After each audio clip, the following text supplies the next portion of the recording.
जय जय जय प्रिय भारत जनयित्री दिव्यधात्री। जय जय जय प्रिय भारत जनयित्री दिव्यधात्री। అందరికీ నమస్కారం. జనవరి 30, 1971 శ్రీనగర్ విమానాశ్రయం నుండి గంగా ఫోకర్ విమానం జమ్మూకి బయలుదేరడానికి సిద్ధంగా ఉంది. ఇద్దరు యువకులు విమానం వైపు వడివడిగా నడుస్తున్నారు. వారిలో ఆందోళన కనిపిస్తోంది. వారు విమానం ఎక్కి ముందు వరుసలో కూర్చున్నారు.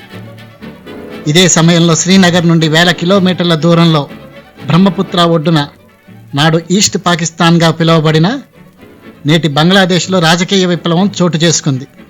పాకిస్తాన్ సైన్యం బంగ్లాదేశ్ ప్రజలపై చేసిన దురాగతాలకు ప్రతీకారంగా అవామీ లీగ్కి చెందిన ముజిబుర్ రెహమాన్ 160 స్థానాలలో విజయఢంకా మోగించి అధికారం చేపట్టడానికి అర్హత సాధించాడు. ఇది ఇలా ఉండగా శ్రీనగర్ నుండి బయలుదేరవలసిన విమానం 27 మంది ప్రయాణికులతో గగనతలంలోకి లేచి గమ్యం వైపు ప్రయాణించసాగింది. మరికొద్దిసేపులో విమానం జమ్మూలో దిగబోతోందనగా ముందు వరుసలోని యువకులు ఇద్దరు కాక్పిట్ వైపు పరుగులు తీశారు. ఒకడు కాక్పిట్లోకి ప్రవేశించి పైలట్లపై రివాల్వర్ గురిపెట్టి విమానాన్ని లాహూర్ వైపు మళ్లించమన్నాడు. మరొక యువకుడు ద్వారం వద్దే ఉండి గ్రైనేడ్తో ప్రయాణికులని భయభ్రాంతుల్ని చేయసాగాడు. దిగబోతున్న విమానం కాస్త గాల్లోకి లేచి లాహూర్ వైపు సాగింది. కాక్పిట్లోకి ప్రవేశించిన యువకుడి పేరు హసీం ఖురేషీ కాగా బయట ఉన్న యువకుడు అష్రఫ్ ఖురేషీ. హసీం ఖురేషీ ఇతడు ఒకప్పుడు భారతీయ రా ఏజెంట్గా బీఎస్ఎఫ్కి పనిచేసేవాడు. పాకిస్తాన్ ఆక్రమిత కాశ్మీర్లోని ఆల్ఫటా ఉగ్రవాద సంస్థకి చెందిన 36 మంది ఉగ్రవాదుల్ని భారతీయ నిఘా సంస్థ సహాయంతో జమ్మూ కాశ్మీర్ పోలీసులు అరెస్ట్ చేశారు. ఈ ఉగ్రవాద సంస్థ కార్యకలాపాలను తెలుసుకోవడానికి హసీం ఖురేషీని పాకిస్తాన్లోకి పంపింది భారత్. పాకిస్తాన్ ఐఎస్ఐ ఖురేషీని బంధించి తమ వైపు తిప్పుకొని వారికి అనుగుణంగా పనిచేసేటట్టు విమానం హైజాక్లో తర్ఫీదు ఇచ్చి మళ్లీ భారత్కి పంపింది. ఈ విషయం పసిగట్టిన రా ఖురేషీని బంధించి విచారించగా భారత్ విమానాన్ని దారి మళ్లించి 36 మంది ఆల్ఫటా ఉగ్రవాదుల్ని విడిపించుకునే ప్రణాళికతో భారత్లోకి ప్రవేశించినట్లు తెలిసింది. ఈ విషయంపై ఆనాటి ప్రధాని ఇందిరాగాంధీతో ఆలోచన జరిపిన రా మెదడులో పాదరసంలా ఒక ఆలోచన మెదలింది. ప్రణాళిక సిద్ధమైంది. ఆ ప్రణాళికే పాకిస్తాన్కి తర్వాత కాలంలో వెన్ను జలధరింపజేసింది. ఖురేషీని భయపెట్టడంతో మళ్ళీ అతను భారత్ వైపు పనిచేయడానికి అంగీకరించాడు. విమానం హైజాక్ ప్రణాళికలో మార్పు లేదు, కానీ విమానమే మారింది. శ్రీనగర్ నుండి లాహూర్ వెళ్లవలసిన విమానం బదులు శ్రీనగర్ నుండి జమ్మూ వెళ్లే విమానం హైజాక్ చేయబడుతుంది.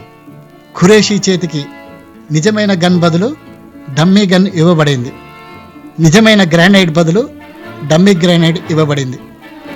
ఎప్పుడో మూలన పడ్డ గంగా ఫోకర్ విమానం బయటికి తీసి ఎగరడానికి అనుగుణంగా సిద్ధం చేయబడింది.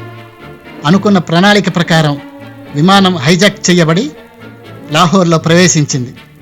పాకిస్తాన్ పీపుల్స్ పార్టీకి చెందిన అలీ భుట్టో వారికి ఘనస్వాగతం పలికి ఖురేషీని గొప్ప హీరోగా, స్వతంత్ర సమరయోధుడిగా కీర్తించాడు.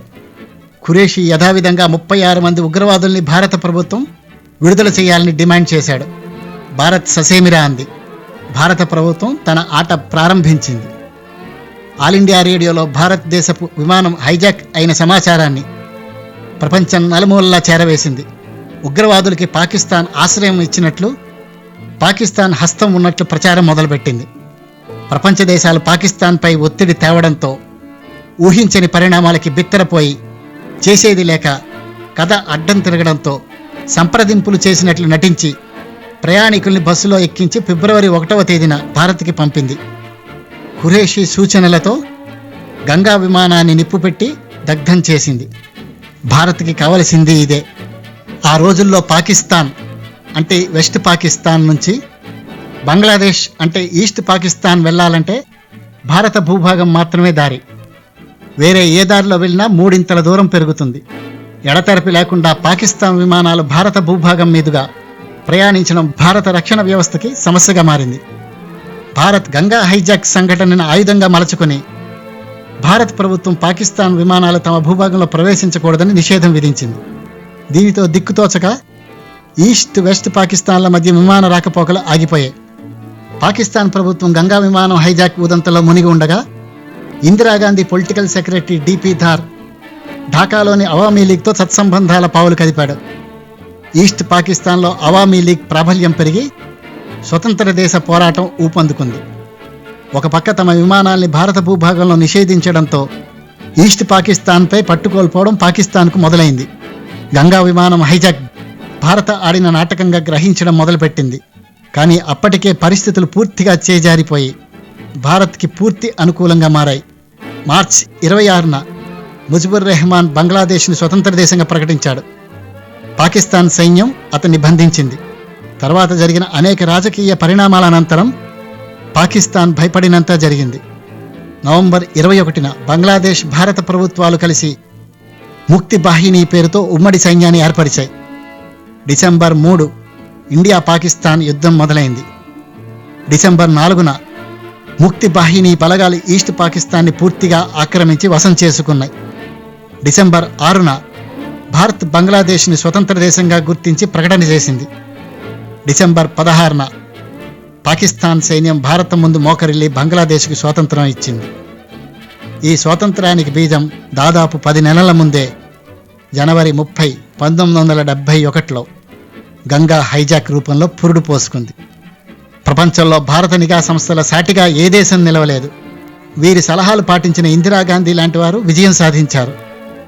సలహాలు పాటించని సోనియా లాంటి వారు దేశాన్ని తాకట్టు పెట్టి ప్రజల్ని ఉగ్రవాదులకి బలిపశువుల్ని చేశారు. వందే మాతరం. జై భారత్, జై హింద్.